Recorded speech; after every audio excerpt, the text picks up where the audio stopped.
Hello, everybody, and welcome on back to some Minecraft Musings. We're just finishing up here. I did a little bit of the exploring off camera, but we can go ahead and just kind of finish up this part because. Oh no! Ow! Well, hmm. Where was I last? Okay, good. So, oh shoot. Oh, this is not good. Alright, so it was about 5,000.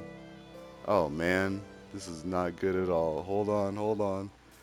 The dangers of exploring. Okay, well, shoot.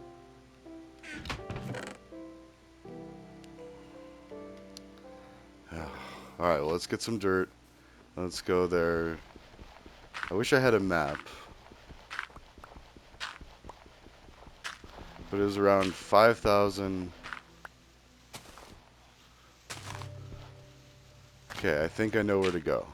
We need to go to about 2,000 that way, and then 5,000 that way. Okay, because it was at the corner of the map. The problem oh, jeez, is if I fall into. Well, I think it's just directly that way. So fortunately, we were close to being done with the map. All right, and let's go find our. Shoot, that's almost death too. Well, that was fun. Anyways, sorry, I wanted to make a video, another musings, because I'm still talking with I don't remember what we had a nickname for, her, but basically Democrat lady that spoke out. I spoke out questioning the funding to Ukraine, and this is just one example of how like we got to be careful on the Democrat side of being too psycho the other way. Like, and what I mean by that is we are so programmed and so trained that if we hear anybody speak out against anything that Biden or the Democrats are doing, our instant knee-jerk reaction is to argue against and be like, no, that's just silly. And then we do the whataboutisms, like where we link all of the other things and we start bringing in other pieces of the argument that might not be relevant to this one. And I've done it myself, a few times, and I've realized that, and it's good. Like, because I continue talking to the people, and I admit it when I notice I do it. I'm just like, you know what? You're right. That wasn't relevant here. Let's stick to the topic. You know, something like that. Let's see. So we still got to go a long ways this way. Hope we can find that because that was two maps.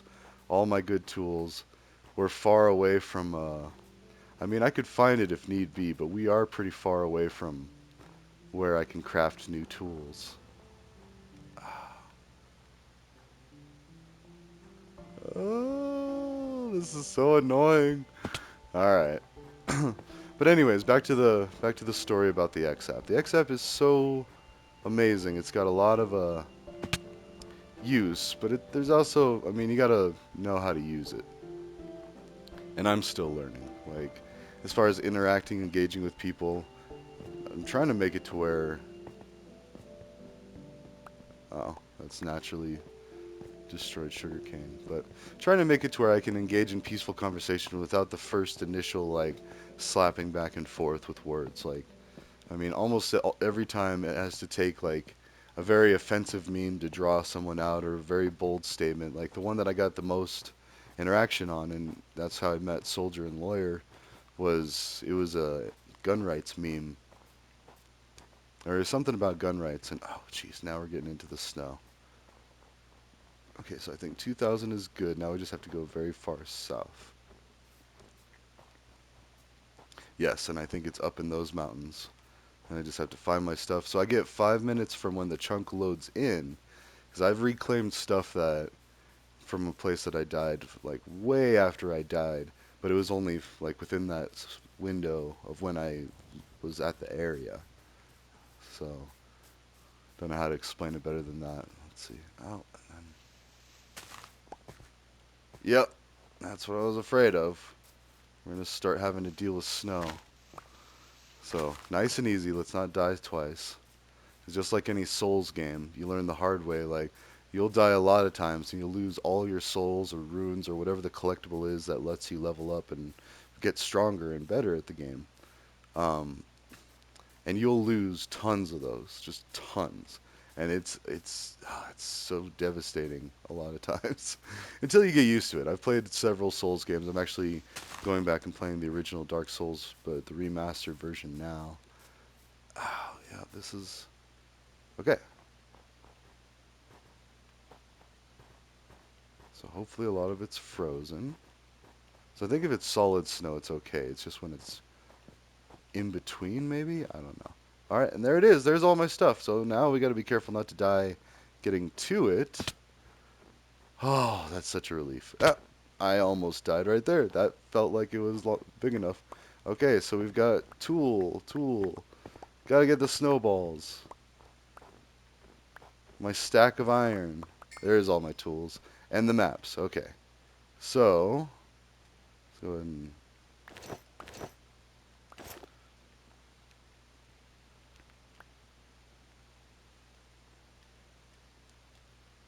back up in Darius goes here. Sorry, that's the drift happening. There we go. I'm missing my shoes. There they are. Not that I care as much about that stuff. It's really the tools. Like it looks like we have everything. Good. Tools, boat's important. Stack of iron is nice. I mean, I worked hard to get that. Let's put the dirt here. Emeralds, I'm not too worried about. In fact, I'm not worried about it at all because once we get back to our main base, ooh, oh, and what is that? 9 Maste. Okay, so that's all right. Anyways, back to the story. Now that we've recovered our stuff, crisis averted.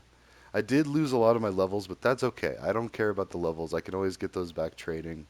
And really, the levels are only needed when you're starting to craft new stuff. Like, if I had to remake all of my gear, then yeah, I would need to get a lot more levels. And all that would require is I would have to go to Origin, which is where Endarius is. It's built right off of the Origin, like, I don't know what to call it, like map segment, grid. Like, also, I think that's as good as I care to get for that corner piece. But all right, now let us continue on. Crisis averted. Oh my gosh, I'm so happy. That scared me. I was just like, man, and I got it on camera too. Like that's usually I'm off dinking around by myself doing this stuff, and then it's like, oh, I died off camera, and then I did all the crafting and all the mining and everything to get it fixed. But now you got to witness what it takes. So, ooh, actually, it's packed ice. I think it is. Oops.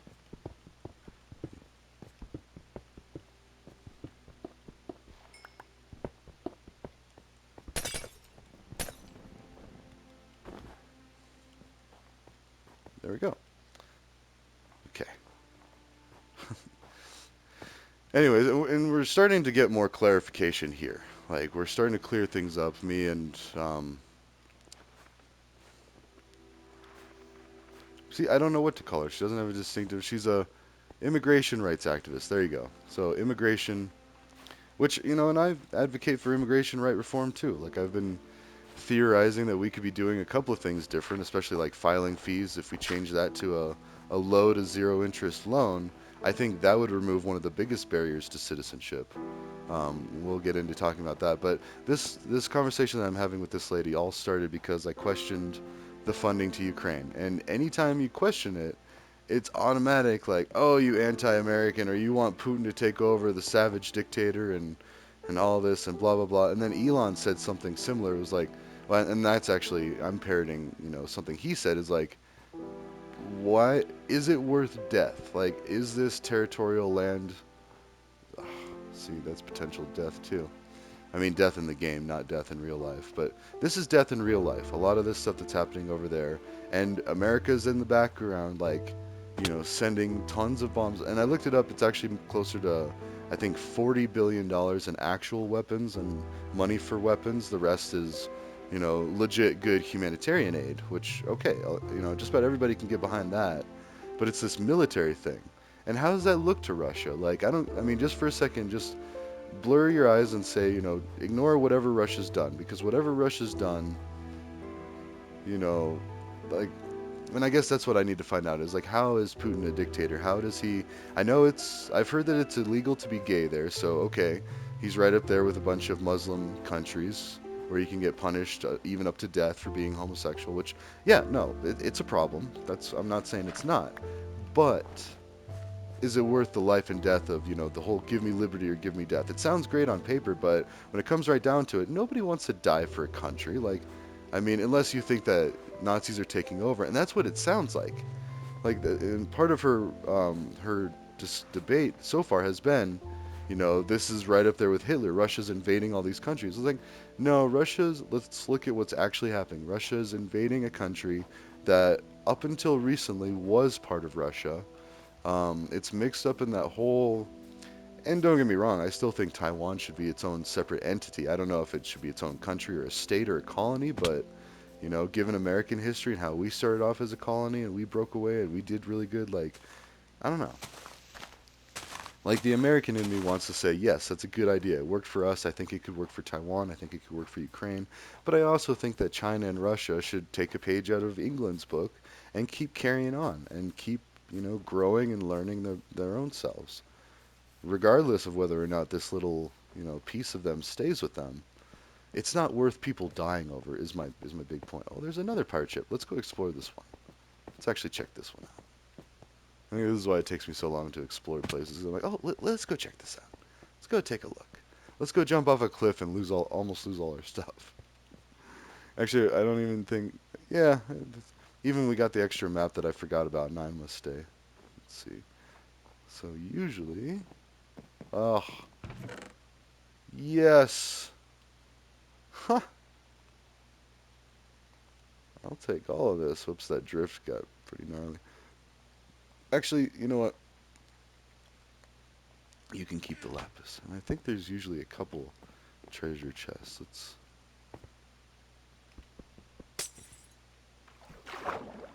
Yes. Huh. Paper. Suspicious stew.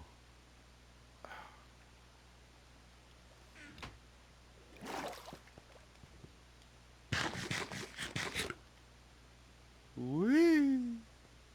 I think you're supposed to do it at night. Doesn't really have an effect. Alright, well, we'll leave the bowl. Come on. Usually that makes you hallucinate, and then, like, the light becomes really extreme, and, like, I don't know, it's kind of funny. Oh, that ice froze again. Alright, let's carry on. So, fortunately, she calmed down, but, like, in the beginning, she was, like, starting to, like, well, she was bringing up all sorts of crazy things, like comparing Putin to Nazis, and when Putin's argument is that he wants to denazify, which, and I don't even understand how that's all important. Like, I mean, I get it, like, on paper, that sounds, you don't want Nazis, just like you don't want communists or, Marxists or whatever, all the slurs and angry terms that Trump uses to describe Democrats. Like, oh, these socialists, these communists, and then it's like, wait a minute.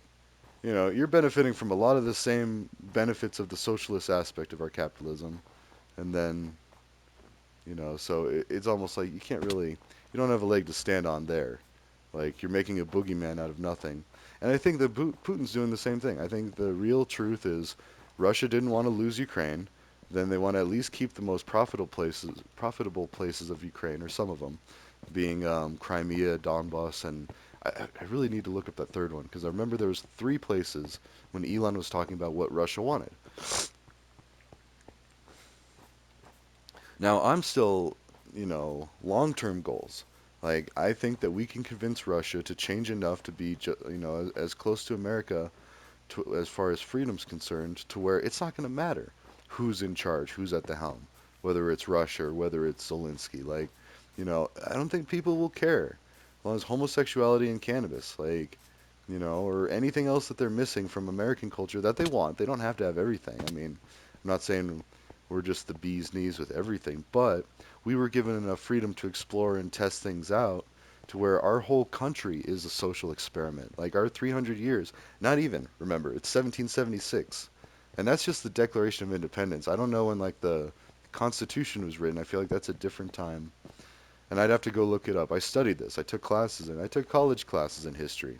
I did two of them, American history, all the way up until it was split into two, and like the dividing line was like the 1800s, and so maybe it was like world history up to that. But anyways, I've definitely read about, heard lectures of, and seen studies of, okay, well, this is what happened. This is how you're here today, which everybody should do. And I think that Putin trying to give the history lesson during the first part of that interview, okay, I mean, I don't think it was very relevant, given that within 300s, this is what we've done and this is our like frame of reference, but it's good to see why they're concerned about it.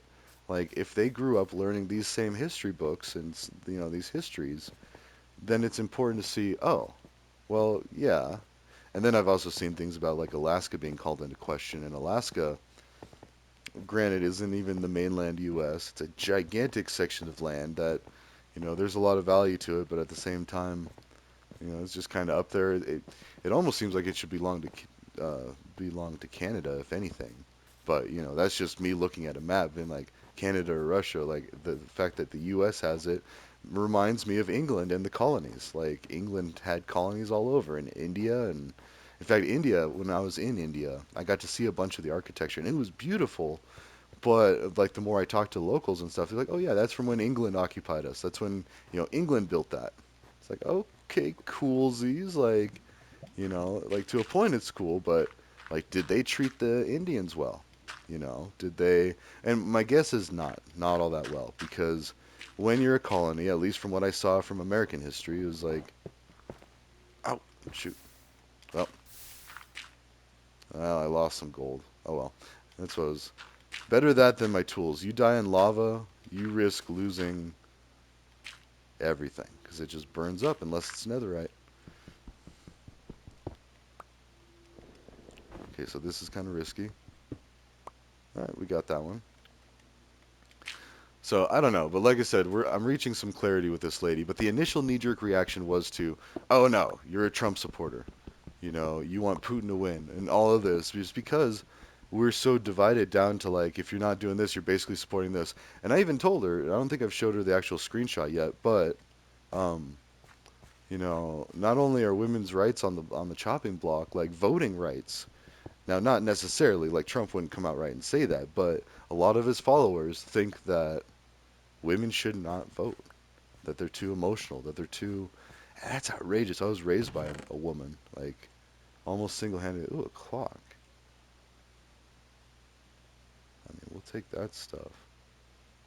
I want a clock. I know I could craft them, but that's already made. This drift is getting annoying. All right. So, but anyways, religious radicalism or religious extremism from any religion is what I'm kind of against. Like, kind of, I say. Like, if they're not imposing their will on other people, then okay. Is it really all that bad? But the fact is we are seeing um, a conflicting opinion of when life starts with the whole abortion and pro-choice thing. I'm pro-choice because, well, one, I'm not a woman, and I don't think that I really have all that much say. I shouldn't have that much say over what a woman does with herself.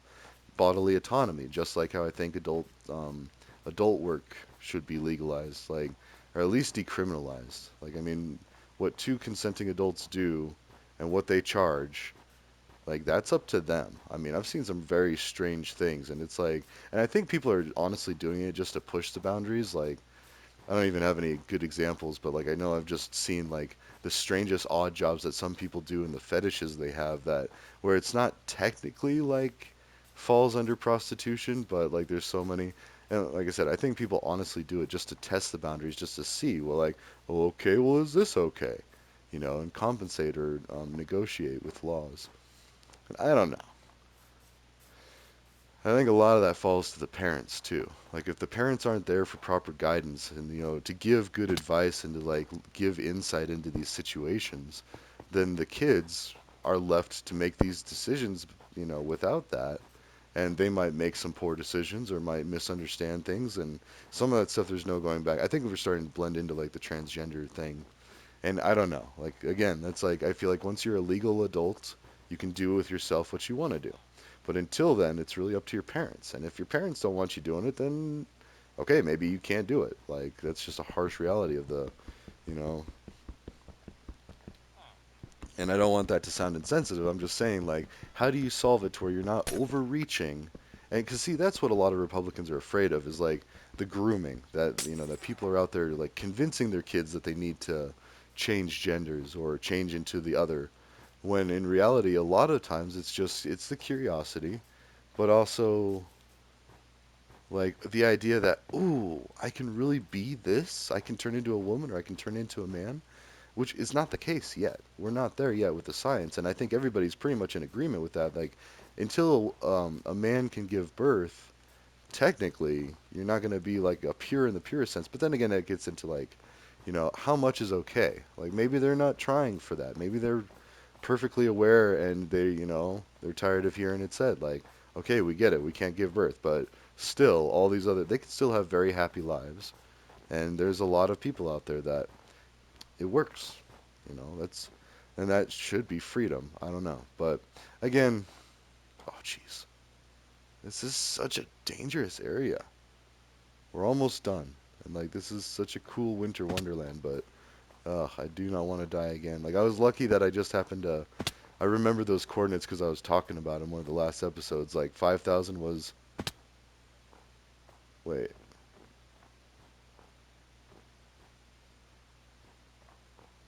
huh? 5,000 would have been all the way further down. So maybe these things are like 2,000. Because I know I saw the 5,000 when I was exploring. I was doing the very bottom of the map. Hmm, not that long ago. Anyways, so I love this game. It's so complex. There's so much stuff, but it's so simple too. So it's like it's relaxing because these are just blocks. This is this. You can do this. Let's do this, and it's more predictable the behavior. And then just to be able to see what you've built and created. It's like playing God, only without like the actual blasphemies. Anyways, and back to all of that, like, like if we were to really follow religion, and just about every monotheistic religion has the same idea that one single entity created us, created the Earth, created the galaxy, created the universe, and all of that. And I honestly think that a lot of it is just with a lack of science exposure, it's easier to fall prey to misunderstandings and misleading info, and to believe the Bible is rote law over laws, or I mean, theories and like scientific laws that we've formed over thousands of years of study since the Bible and the Quran, and things like that were written. And what was it? I was talking with this one Muslim person that I tagged a world peace or something on one of my posts, and she responded, and she was like, "Have you heard of this person?" And I feel bad that I don't remember the name offhand, but it was like a new Jesus, like it was an Islamic Jesus type that it was some historical figure in the Islamic faith that was talking about peace.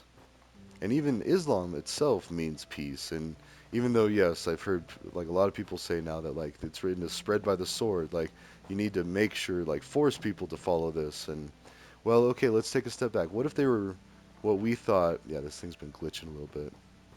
Might disconnect, but let's take a step back and say, okay, we're a group of people and we came up with this really great set of guidelines of advice like people like to give each other. It doesn't matter what country you're from. Everybody likes to be helpful, likes to give each other advice. So, okay, we made this really great set of advice. Well, wait, people aren't paying attention to it. People are carrying on, and even if they really are or not, what we're perceiving is they're living in ways that are not sustainable, that are dangerous, that could let the species die out. Like part of us, what's ingrained in our DNA, in our very makeup, like our bodies, our minds, is survival, like survivalist traits. We've proven this through science experiments that we have a instinct set of rules and guidelines built within us, within our DNA that says, oh, be cautious of what you don't know, or I forget the term for it, but we see faces and things that might not be faces as a defense mechanism because what if it's a predator? What if it's something that wants to eat us and kill us? Like, you know. And over the years, we've developed other like instincts and stuff that are not so ingrained in DNA, but just ingrained in learning or racism or people either intentionally or unintentionally being racist and making generalizations and shortcuts when trying to identify a person or a situation. Now, in the heat of the moment, I'm sorry, we're all racist because all we have to go on is, does that person look like well off, or does that person look like a potential threat? Like, if someone, like, would they rob me? Would they attack me? Like, would they want to try to take my stuff? Or are they jealous of what I have? Are they angry at me? Or maybe is it something completely different, like that we can't even comprehend? So it's going to be in a queue of order of importance. That's how our brains work. We're going to tally up, like, okay. And unfortunately, it's anything that seems different. So, like, I grew up in a mostly white Christian um, town, Buena Vista, Colorado. In Buena Vista, Salida, a lot of them are like that. But then you get like southeast, like La Junta, Lamar.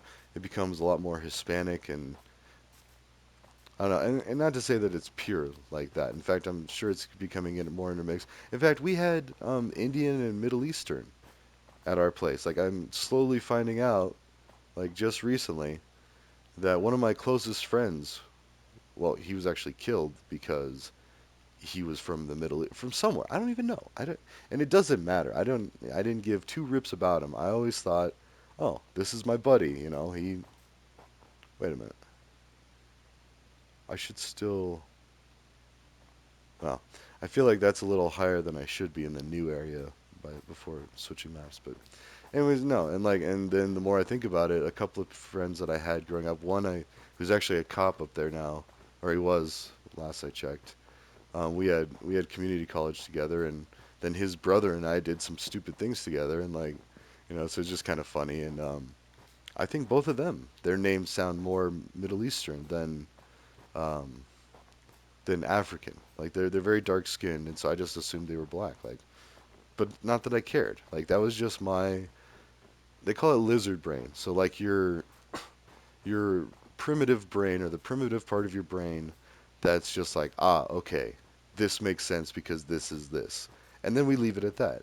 Now, and I know I've talked about this. I saw this guy talking about, um, uh, actually, hold on. Where are we at? Let's see. Oh, I gotta get going soon anyway.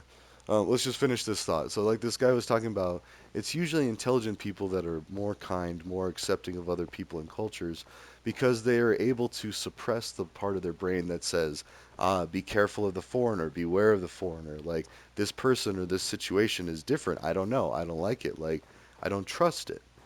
And that is in part of all of us, everyone. We're all racist to a point because that's what we're built at our core to be careful. Now, this goes back to a time when, yes, a person might kill somebody in their encounter and take their food, take their shelter, like, or even take their family. I don't know. Like, but whatever the reason, I'm talking like cave people, like the caveman era of humans, not just cave women, cavemen, but like, cavemen including all women and men.